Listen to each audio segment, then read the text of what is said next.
The Galaxy Council sat in silence. 1,000 voices from 100 worlds had been arguing for days, but now every delegate felt the same strange chill.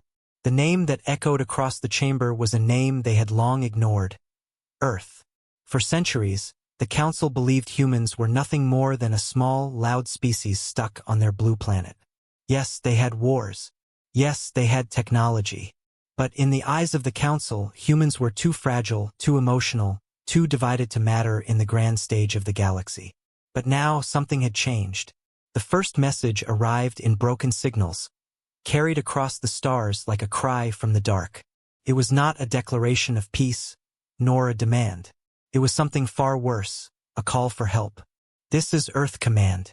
To anyone listening, we are under attack. The words repeated in every galactic language.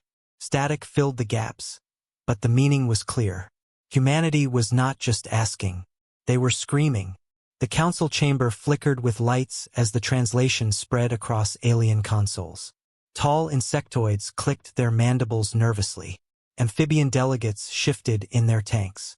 Even the machine minds, usually calm and logical, paused for a fraction of a second, an eternity in their thought cycles. Earth was calling, and that was not supposed to happen. The chair of the council, an ancient being from the Veil Nebula, raised its voice. Why should we listen? Earth has no seat here.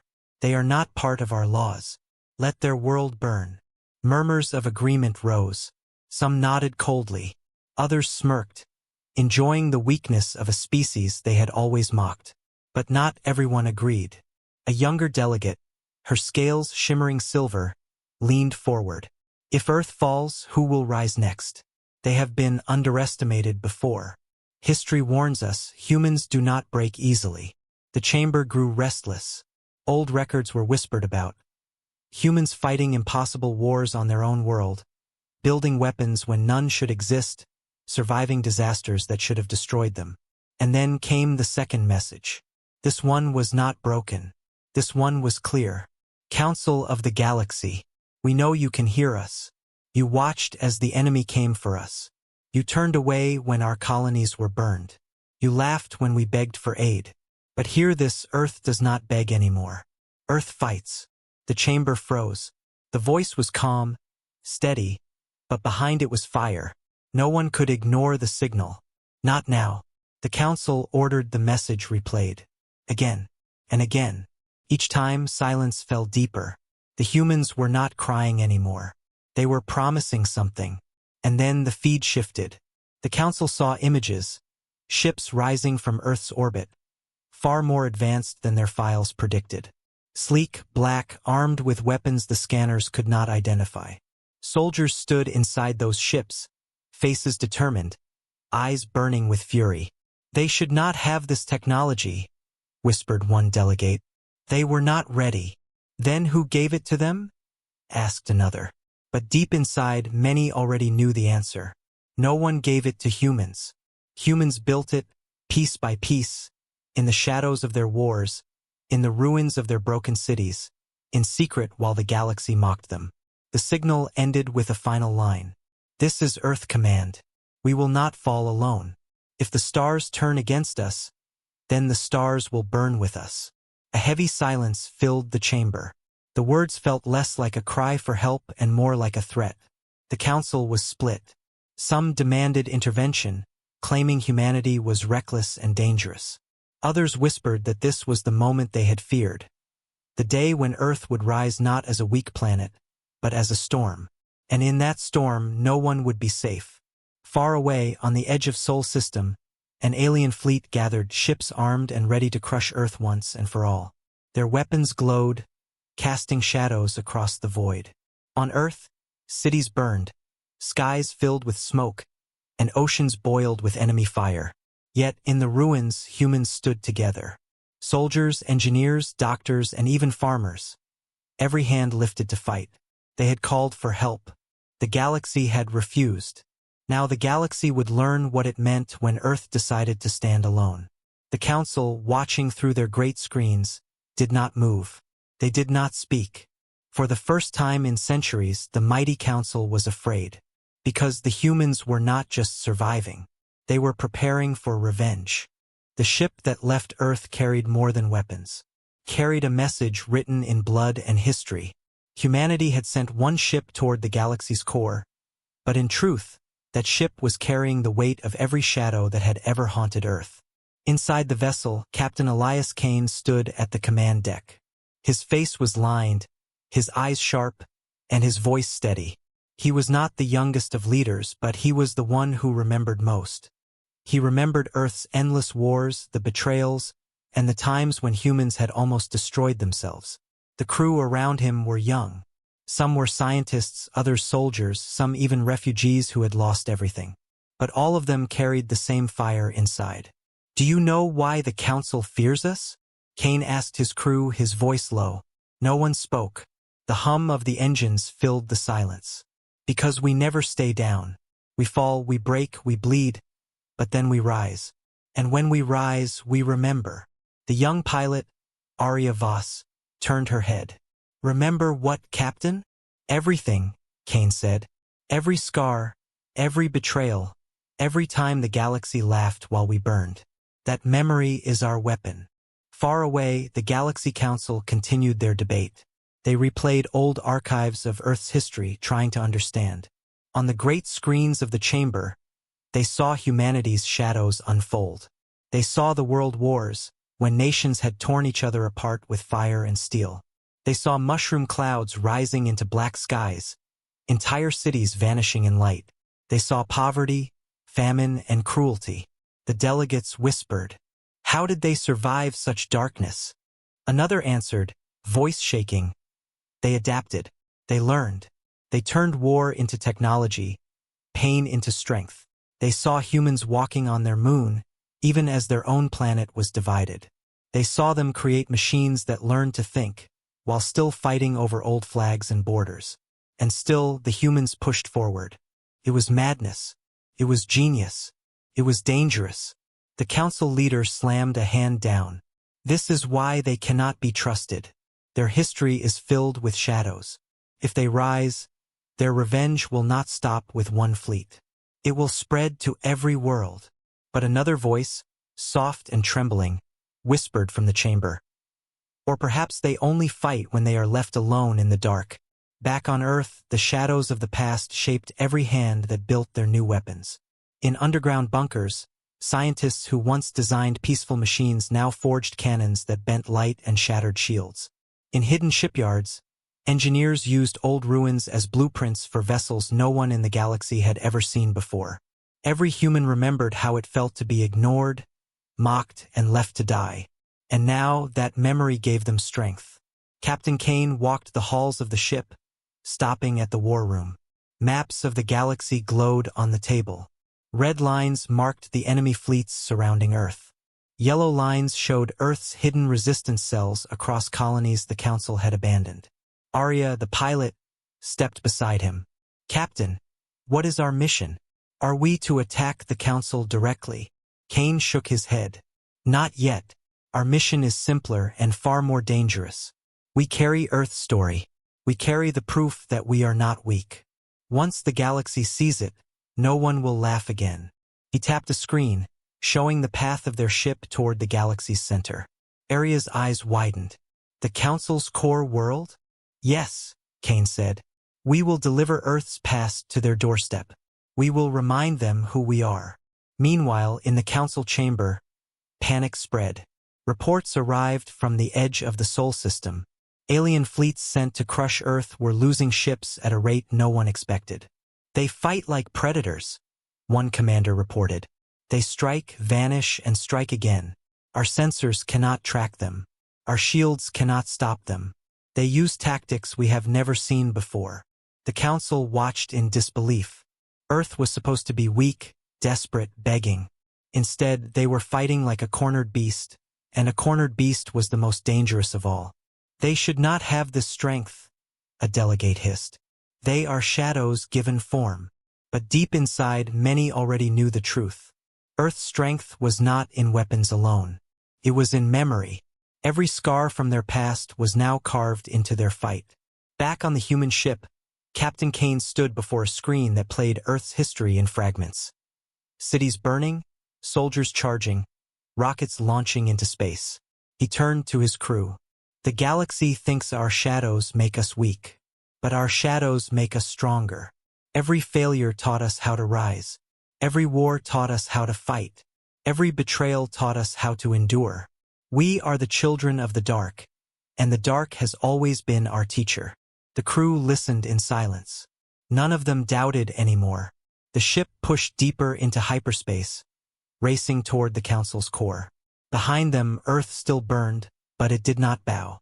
Before them, the galaxy waited in fear, and in the shadows of their past, humans found the fuel for their revenge. The human ship, Vanguard, cut through hyperspace like a blade. Its crew held their breath as alarms screamed across the bridge. Red lights flashed. Enemy ships were waiting. Dozens of alien vessels hung in the void ahead, their hulls sharp and gleaming like knives. Their weapons glowed, hungry for blood. The fleet belonged to the Drax, one of the oldest warrior races under the Galaxy Council. The Drax were proud, brutal, and confident. They believed no human ship could pass through them alive. Captain Elias Kane studied the display. His face was calm, almost too calm. "Sir," Arya, the young pilot, whispered, "there are 30 ships out there. We are only one." Kane's eyes narrowed. Then 30 ships are about to learn a lesson. The Drax commander laughed as he looked at the human vessel on his screens. "Pathetic. They send a single ship to face us? End this quickly. Burn them." Cannons lit up across the alien fleet, streaks of fire ripping toward the Vanguard. Space itself seemed to shatter as energy bolts screamed forward. But then something happened the Drax had not expected. The Vanguard vanished. One moment it was there. The next, it was gone, disappearing into a blur of light. Alien scanners scrambled to track it, systems failing to lock on. The humans had activated a drive no one thought possible. A shadow phase jump. "Where did they go?" the Drax commander roared. His crew scrambled, but before they could answer, alarms blared. The Vanguard reappeared inside the Drax formation. Its cannons fired instantly. Blinding beams of white light tore through alien shields as if they were made of paper. One Drax battleship exploded in silence. Then another. Fire lit the void like a newborn star. On the Vanguard, the crew cheered, but Kane raised his hand. "Do not celebrate yet. This is only the beginning." The ship twisted, turning faster than alien sensors could follow. It dove between enemy vessels, unleashing bursts of plasma, torpedoes, and new weapons the galaxy had never seen. Each strike was precise. Each hit carried the fury of centuries of human struggle. The Drax fleet tried to regroup. "Surround them," their commander shouted. They are only one ship, but humans had studied war their entire existence. And unlike the Council, they never underestimated a desperate fight. The Vanguard dropped mines of collapsing energy, ripping open space itself. Drax ships were torn apart by invisible claws. Others collided while trying to dodge, their proud formation crumbling into chaos. In less than 10 minutes, half the fleet was gone. From afar, hidden Council observers watched in shock. Screens filled with fire and wreckage. Delegates leaned forward, unable to believe what they were seeing. How is this possible?" one gasped. "They are using weapons we do not understand," another whispered. "Technology they should not have." But one delegate spoke the truth.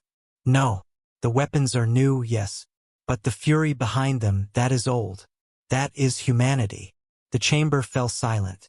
They could only watch as humans, once mocked as weak, shattered an enemy that had ruled the stars for centuries. On the bridge of the Vanguard, Arya's hands shook as she guided the ship through wreckage. "Captain, we're winning." Kane's voice was low, steady. "We are not winning, Arya. We are teaching." She frowned. "Teaching?" "Yes," Kane said. His eyes burned. "Every strike we make, every enemy we break. It is a message, a warning. Let the Council see. Let the galaxy see. Earth is not prey. Earth is the hunter." The Drax commander, furious and desperate, ordered his remaining ships to charge. "Crush them. For the honor of the Drax. The fleet surged forward, but the vanguard met them head-on. Its hull glowed with shifting shields, bending enemy fire into harmless sparks. Its cannons unleashed a storm, tearing through the void. In the chaos, Kane gave a single order. Release the Echo. The crew obeyed. A hidden bay opened, and a small drone launched into the black.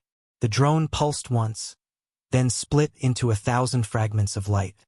The fragments swarmed across the enemy fleet, attaching to hulls, engines, weapons. And then, all at once, they detonated, not with fire, but with silence. The Drax fleet froze. Their engines went dark. Their weapons died. Their ships drifted, powerless, trapped. Arya gasped. We disabled them? Kane nodded.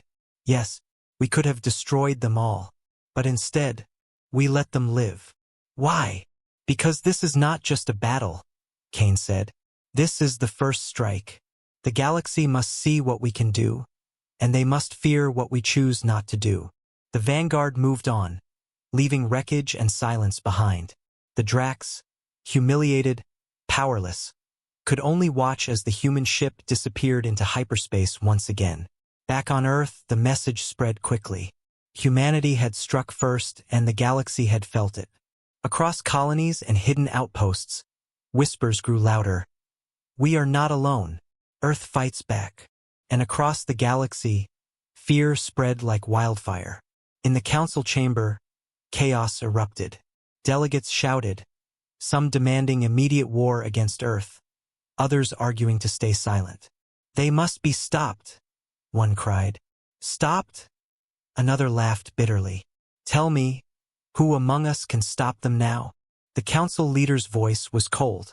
If humans rise, they will bring ruin to us all. But deep inside, every delegate knew the truth. The first strike was only a warning.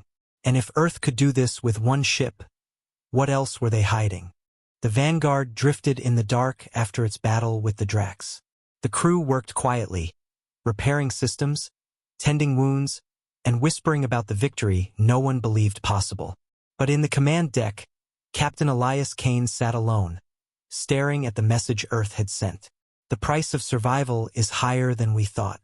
Those words weighed heavier than any battle. Earth was still burning. Enemy fleets pressed closer, blasting cities into ash, poisoning oceans, cracking the sky with fire. But humans did not surrender.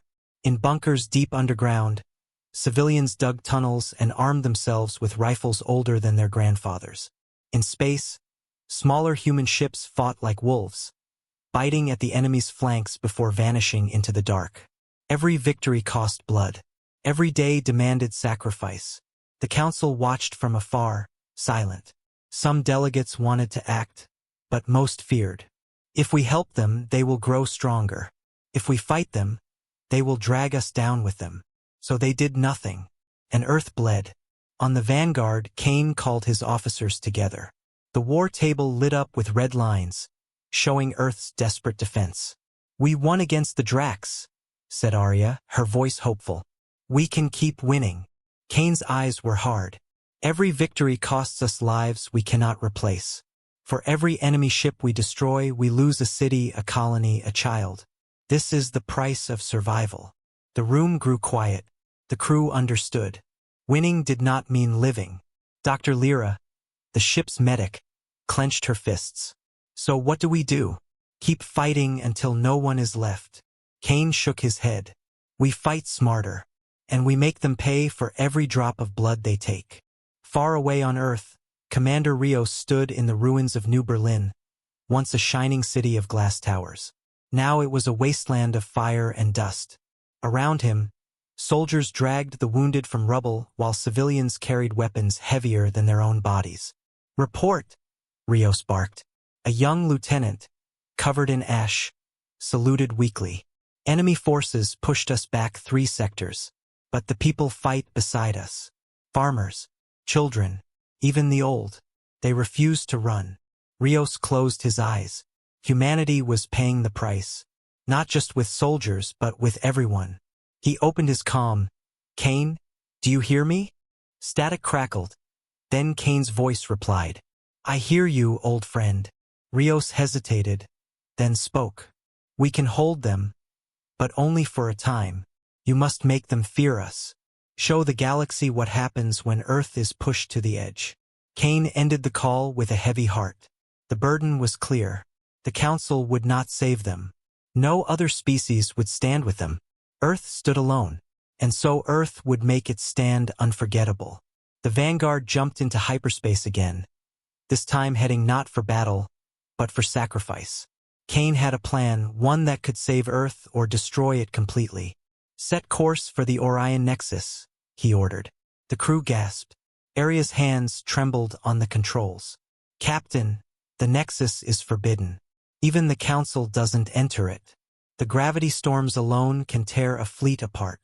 Kane's voice was steel. Exactly. That is why we go. If the enemy wants to crush Earth, then we will drag them into hell with us. Back in the Council chamber, reports of Earth's actions spread like fire. Delegates argued, voices rising higher and higher. They are cornered, shouted one. They will destroy themselves. No, another whispered, fear in his tone. They are preparing something worse. Look at their movements. They are not retreating. They are luring. The chamber went silent. The truth was clear. Humanity was not only surviving. They were planning. As the Vanguard approached the Orion Nexus, space around them boiled with violent storms of light and shadow. Gravity twisted. Stars bent like broken glass, and time itself seemed to stutter. The crew stared in awe and terror. This place, Aria whispered, is death. No, Kane said. This place is our weapon. The plan was madness, but humans were born in madness. If the enemy wanted Earth, they would have to follow humans into the Nexus. And once inside, no fleet would escape. But the cost was clear. The Nexus would not only destroy the enemy, could destroy Earth's own fleet, could cost every life left in the fight. Kane stood before his crew. His voice was quiet but firm. We are the children of Earth. Our ancestors paid in blood for every step forward. Now it is our turn. The galaxy believes survival is a gift. But we know the truth, survival is a price. And we will pay it. The crew answered with silence. Then, one by one, they nodded. They were ready. On Earth, Commander Rios watched the skies as more enemy ships descended. He knew Kane's plan. He knew what the price would be.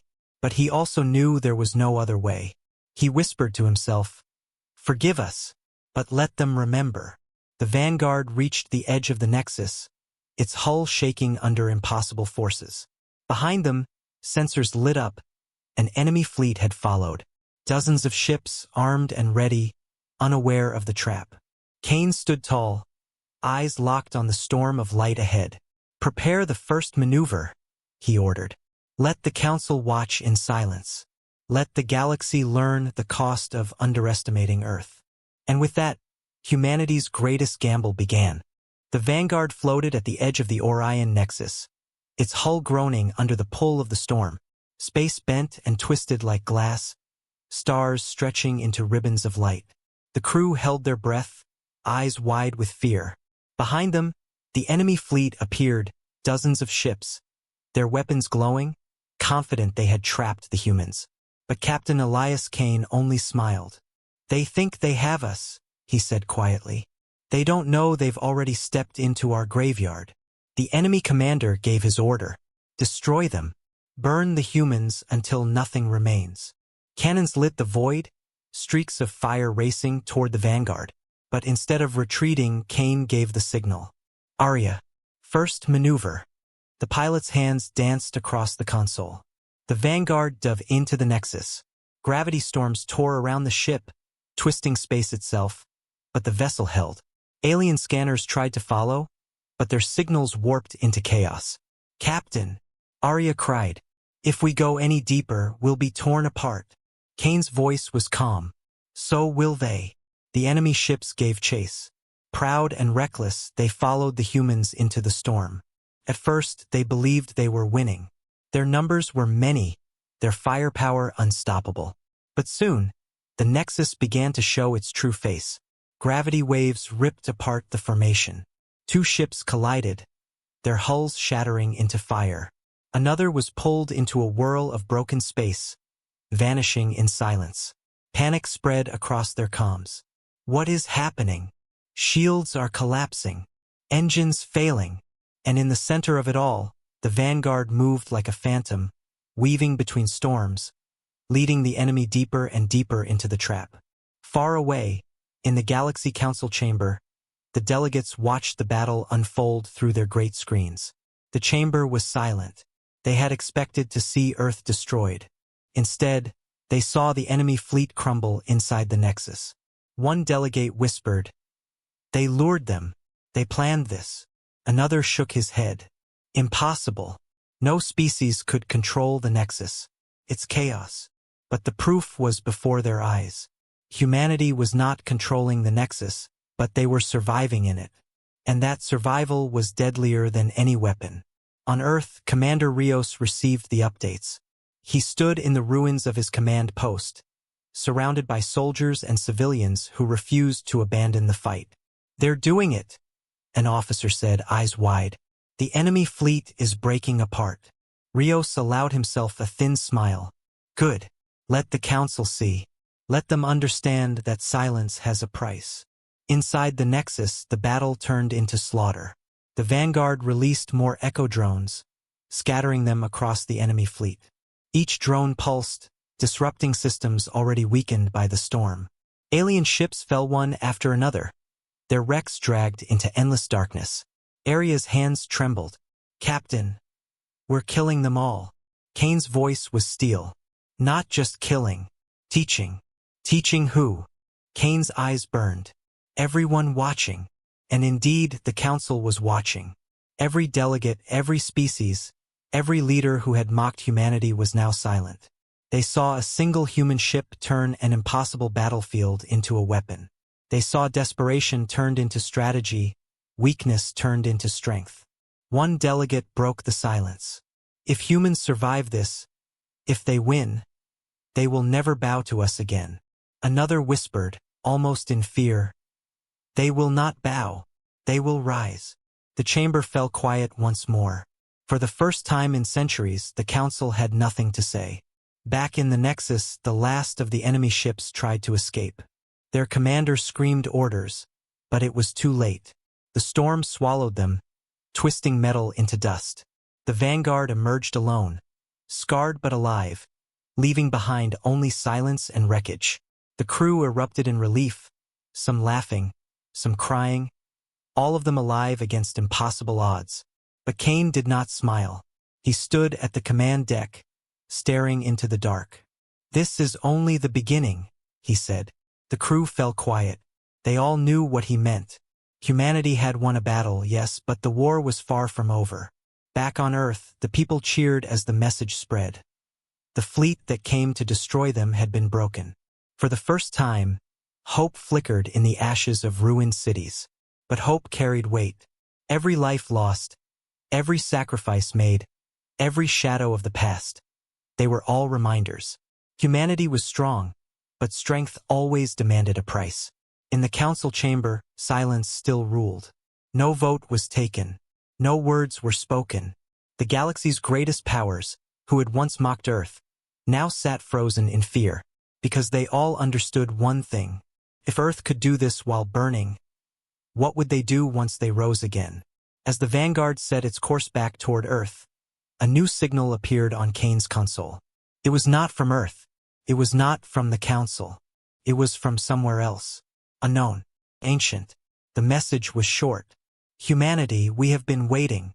Kane stared at it in silence. The crew exchanged nervous glances. The Council might be silent, but the galaxy was not done with Earth. The Vanguard drifted through silent space, its crew exhausted but alive. They had fought, they had survived, and they had left a trail of wreckage behind. Yet now, as the ship sailed back toward Earth, a strange signal filled the bridge. It was not human. It was not alien. It was something older. The words appeared on the console in every language, burning across the screens. "Humanity, we have been waiting." The crew exchanged uneasy glances. Arya whispered, "Captain? Who is this?" Kane's eyes narrowed. Not the council. Not our enemies. Something else. The signal repeated, clearer this time.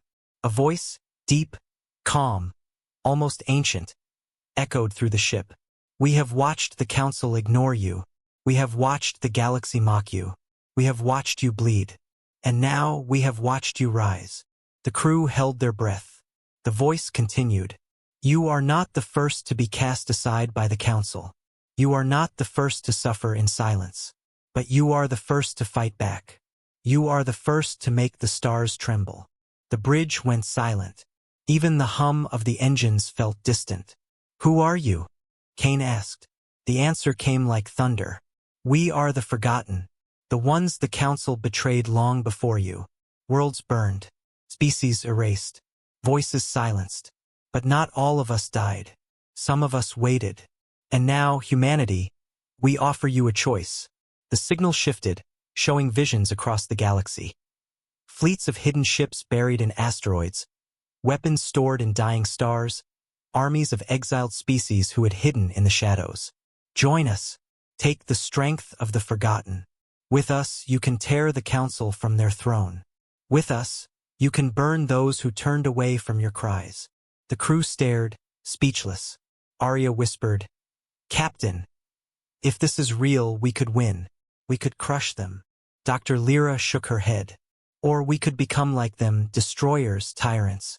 The price would never end. Kane remained silent, his eyes fixed on the screen. Far away, the council received fragments of the same signal. Delegates shouted in fear. They are being offered power. If they accept, the council will fall. Some demanded action. Some begged for peace. But still, the chamber remained frozen. Still, they could do nothing but watch. On Earth, the war raged on. Cities smoldered. Oceans churned with wreckage. But humanity stood unbroken. Civilians carried rifles beside soldiers. Children passed ammunition to weary defenders. Humanity had become one voice, one purpose. Commander Rios watched the skies from his ruined command post. He did not know of the signal yet. He only knew that every day cost lives. And he whispered to himself, Elias, whatever choice you make it count. Back on the Vanguard, the decision fell to Kane. His crew waited, eyes on him, breaths shallow. The ancient voice asked one final time, Do you accept? Will you rise with us and let your revenge echo across the stars? The silence stretched. Then Kane spoke. No. The crew gasped. Kane's voice was steady, iron in every word. We are humanity. Our scars are our own. Our victories are our own. We will not fight with borrowed strength. We will not take revenge through another's hand. If the galaxy must learn to fear us, then it will fear us, not the forgotten. The signal pulsed once more, as if disappointed, then faded into the void. Arya whispered, Captain, why refuse? We could have won so easily. Kane turned, his face hard but calm. Revenge given is empty. Revenge earned echoes forever. And so humanity stood alone, but not weak. The council watched as Earth's fleets grew stronger. They saw human colonies rise from ashes, armed not just with weapons, but with unity. They saw soldiers and civilians fight side by side. They saw a people who had been mocked, ignored, and betrayed, but who now stood tall in the darkness. And the galaxy trembled, because they all knew this was only the beginning. On Earth, fires still burned, battles still raged, but in those flames, something greater was born. Humanity's survival was no longer just about Earth. It was about the future, a future where no species would laugh at them, a future where the stars would remember their name. The message was clear. Earth had been ignored. Earth had been abandoned. But Earth had risen. And now Earth would never kneel again. As the Vanguard descended back toward Earth's skies, its hull scorched and battered, Kane stood on the deck and whispered to himself. The galaxy watched in silence, but they will never forget what they saw. And in the distance, across 1,000 stars, the echo of Earth's revenge spread louder, stronger, unstoppable. The age of humanity had begun.